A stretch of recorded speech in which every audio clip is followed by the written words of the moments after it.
প্লেয়ারদের জন্য সিস্টেম না সিস্টেমের জন্য প্লেয়ার।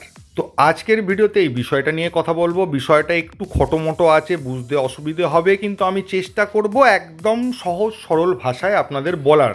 এই টপিকটা আসলে তুলেছিলেন আমাদেরই ভিডিওতে, কমেন্ট করেন সিদ্ধেশ্বর বাবু। এই পুরো ক্রেডিটটাই ওনার। উনি এই প্রশ্নটা না তুললে হয়তো আমার মাথায়ও এটা আসতো না, এবং বলতে পারেন সব থেকে গুরুত্বপূর্ণ প্রশ্ন। তো সবার আগেই আমি ধন্যবাদ জানাই সিদ্ধেশ্বর বাবুকে।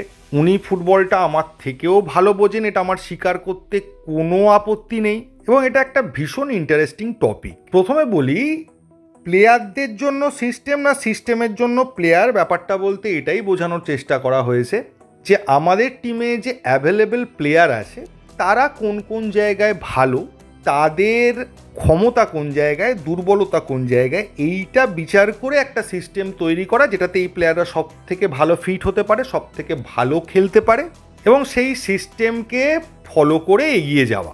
আর দ্বিতীয় বিষয়টা হচ্ছে সিস্টেমের জন্য প্লেয়ার, মানে কোচ একটা সিস্টেম ঠিক করেছে, সেই সিস্টেম অনুযায়ী যে যে প্লেয়ার ফিট হবে তারা থাকবে, যারা ফিট হবে না তারা চলে যাবে, দরকার হলে সেই সিস্টেমে যারা সব থেকে ভালো খেলতে পারে সেই রকম প্লেয়ারকে নিয়ে আসা।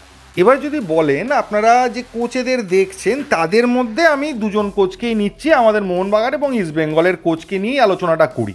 এছাড়াও এই ধরনের উদাহরণ অনেক আছে, কিন্তু এই দুটো আমাদের খুব চেনা পরিচিত লোকজন, তাই এদেরকে নিয়েই আমি এটা এক্সপ্লেন করার চেষ্টা করি। অ্যান্টোনিও লোপেজ হাবাস হচ্ছেন প্রথম ধরনের কোচ, মানে প্লেয়ারদের জন্য সিস্টেম। তিনি তাকে যে প্লেয়ার আপনি সাপ্লাই দেবেন সেই রকম প্লেয়ারদের নিয়ে কিভাবে ভালো খেলা যায়, বা প্লেয়ারদের কোন কোন প্লেয়ারদের কী কী কোয়ালিটি আছে সেইটা দিয়ে কিভাবে ভালো ফল করা যায় সেই সিস্টেম তিনি ইমপ্লিমেন্ট করেন। তবে ডিফেন্স উনি সবসময় শক্ত রাখেন, ডিফেন্সকে মেন প্রায়োরিটি দেন, এটা ওনার সিস্টেমের মধ্যে দেখা গেছে, কিন্তু বাকি প্লেয়ারদের অনুযায়ী তিনি মোটামুটি সিস্টেমটাকে রেডি করেন এবং আপনি হাতে নাতে তার ফলটা পান।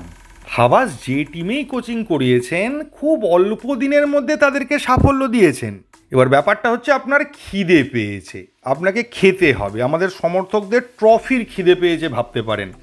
তো সেখানে আপনাকে বাড়িতে যা আছে চাল ডাল এসব দিয়ে একটা ভাত ডাল একটা মাছ ভাজা ইত্যাদি করে দিয়ে একটা মোটামুটি নর্মাল খাবার থালি আপনাকে পরিবেশন করা হলো, এবং আপনি খেলেন, খেয়ে সন্তুষ্ট হলেন, আপনার পেটটা ভরলো এবং আপনি খুব তাড়াতাড়ি খাবারটা পেলেন এবং খাবার খেয়ে শান্তি পেলেন। আর একটা সিস্টেম হচ্ছে এর উল্টো, মানে আপনি সকাল থেকে ওয়েট করে আছেন খাবেন বলে, খাবার তৈরি হচ্ছে, সন্ধেবেলা গিয়ে খাবার পেলেন, একবেলা খিদের জ্বালায় আপনি মরছেন, কিন্তু সন্ধেবেলা যে খাবারটা পেলেন সেটা একদম বিরিয়ানি, কোপ্তা, কালিয়া, ফিশ ফ্রাই, যার যা পছন্দ তাই খাবার ভেবে নিন। এইটা হচ্ছে সিস্টেমের জন্য প্লেয়ার। মানে আমাদের কোচ যেটা করছেন যে এখন আপাতত একটু কষ্ট করুক সমর্থকরা, ট্রফির খিদে নিয়ে ছটপট করুক, রাগারাগি করুক, চেঁচামেচি করুক, কিন্তু টিমটা যখন দাঁড়িয়ে যাবে তখন সেটা আশেপাশে যে সমস্ত টিম আছে তাদের থেকে অনেক ওপরে এক্সট্রা অর্ডিনারি একটা টিম হবে। উদাহরণ দিয়ে বললে সেই টপ ফর্মের মুম্বাই সিটি, যেটা দেখে আপনারা বারবার বলতেন যে এরকম টিম কেন আমাদের হয় না, এই টিম তো যাকে তাকে হারিয়ে দেবে, এএফসি কাপেও মোটামুটি ভালো রেজাল্ট করেছিল, তারা খারাপ রেজাল্ট করেনি, এবং টিমটাকে দেখেই বোঝা যেত এই টিমটা অন্য লেভেলের, অন্য কোয়ালিটির টিম। তার মানে কি সেই সময় মুম্বাই সিটি এফসি কোনো ম্যাচ হারেনি?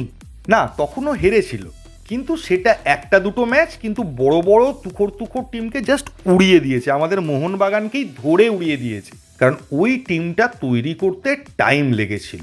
এবার আপনারা ভেবে দেখুন, মোহনবাগান যদি আইএসএল লিগ শিল্ড চ্যাম্পিয়ন হয়, মোহনবাগান যদি আইএসএল এর কাপও জেতে, ডুরান্ড কাপও জেতে, সেটা কি নতুন? সেটা 17 থেকে 18 কি 18 থেকে 19 হবে, শিল্ড 2 থেকে 3 হবে, কাপ 2 থেকে 3 হবে, কিন্তু যেগুলো আমরা পাইনি, করতে পারিনি, এএফসির মুখে গিয়ে মানে পরের রাউন্ডে গেছি, একটা রাউন্ড টপকেছি, সঙ্গে সঙ্গে ছিটকে বেরিয়ে গেছি, হিউমিলিয়েট হয়েছি, বসুন্ধরা কিংয়ের মতো বাংলাদেশের টিমের কাছেও হারতে হয়েছে আমাদেরকে। যদিও আপনারা অনেকে কমেন্টে বলবেন যে এএফসি থেকে তো ব্যান খেয়ে বসে আছে, আর এএফসি খেলবে কি করে? না, এখানে কিন্তু একটা ভালো সুযোগ আছে। এবছর আমরা এএফসি খেলতে পারছি না ঠিকই, কিন্তু আমরা তো টিমটা রেডি করতে পারি। এবং যেমন হাবাস এবং মলিনার কনসেপ্ট ছিল যে আমরা যদি গোল না খাই তাহলে আমরা ম্যাচ হারবো না, আর এর উল্টো কনসেপ্টটা হচ্ছে যে আমরা যদি গোল না করতে পারি তাহলে ম্যাচ জিততেও পারবো না। এবং সারা পৃথিবীর ফুটবল যেদিকে এগিয়ে যাচ্ছে হয়তো আমরা সেই পর্যন্ত পৌঁছতে পারবো না, কিন্তু কিছু দূর যাওয়ার চেষ্টা তো আমরা করতে পারি। এবার এই দুটো বিষয় নিয়ে আপনাদের বিভিন্ন মতামত থাকবে, আপনারা অবশ্যই কমেন্টে জানাবেন। কারোর মনে হবে যে না ট্রফিটা বেশি দরকার, আবার কারোর মনে হতে পারে না এটা যেটা করছে ভালো করছে, একটা উন্নতি হচ্ছে মোহনবাগান টিমের, তো এটা হোক, তার জন্য 1 বছর ট্রফি না পাওয়া গেলেও খুব একটা অসুবিধের বিষয় নয়। তো আমার বক্তব্য দেখুন খুব সিম্পল, আপনি বলুন বা আমি বলি, সেটা শুনে আরপিএসজি ম্যানেজমেন্ট কোচ চেঞ্জ করবে না, তারা একটা ভাবনা চিন্তা নিয়ে চলে।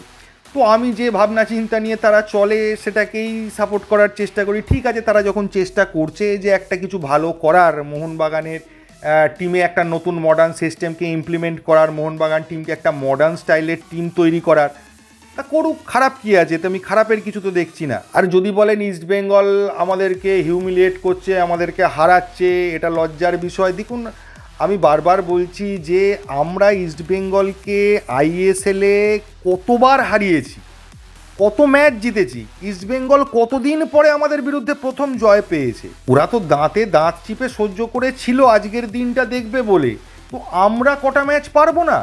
সব থেকে বড় কথা, আপনাদের একটা উদাহরণ দিয়ে আপনি বুঝতে পারবেন। আপনি ধরুন একটা স্টুডেন্ট পরীক্ষা দিতে যাচ্ছেন, ছোট স্টুডেন্ট, 8-9-এ পড়া স্টুডেন্ট, তখন আপনি পরীক্ষার আগে ভয় পান কেন? রেজাল্ট খারাপ হওয়ার জন্য। রেজাল্ট খারাপ হলে কি হবে? আপনি যখন 8-9-এ পড়েন তখন তো আপনার অত বোধ নেই রেজাল্ট খারাপ হলে কে কী বলবে। তবে সব থেকে বড় কথা যেটা, বাবা মা বকবে, এবং পড়াশোনাটা যেন তখন বাবা মায়ের জন্যই করা হয়। কিন্তু ভাবুন, পরীক্ষার আগে আপনার বাবা মা আপনাকে বলল তুমি যেমনই রেজাল্ট করো, টেনশন নেওয়ার কিছু নেই, ভয় পাওয়ার কিছু নেই, তুমি তোমার পড়াশুনো করো, করে পরীক্ষাটা দাও, জাস্ট পরীক্ষার আগে আপনাকে বলল, তো আপনি অনেক ফ্রি মাইন্ডে নির্ভয়ে পরীক্ষা দিতে পারবেন। সেরকম প্লেয়াররাও খেলে সমর্থকদের জন্য। সমর্থকরা যদি হেরে যাওয়ার পরেও প্লেয়ারদের পাশে থাকে, পাশে দাঁড়ায়, তাহলে প্লেয়ারদের মনোবল অনেকটাই বাড়ে এবং টিমেরও মনোবল বাড়ে। আমরা যদি বলতে পারি হারা এবং জেতা খেলারই অংশ, তোমরা লড়ে যাও, তোমাদের লড়াইটা দেখতে চাই, তাহলে প্লেয়াররা অনেক বেশি সাহস নিয়ে লড়তে পারে। এবং এটাও জানি সকলের বক্তব্য এরকম হবে না, অনেকে আমাকেও গালাগাল করবেন, প্লেয়ারদের তো করছেনই। আর আইএফএ শিল্ড নিয়ে যা খবর পাওয়া যাচ্ছে যে প্রথম একাদশে 6 জন বিদেশি অ্যালাউ করতে পারে, এরকম একটা কথাবার্তা চলছে, কারণ সেই সময় ন্যাশনাল টিমের খেলা থাকবে। তো অনেক প্লেয়ারই অনেক টিমে থাকবে না, সেই সুপার কাপের মতো যদি আপনাদের মনে থাকে। তবে অনেকে জিজ্ঞেস করছেন কনফার্ম তো? আইএফের কোনো কিছুই কনফার্ম বলা যায় না, কথা চলছে, কি হবে দেখা যাক।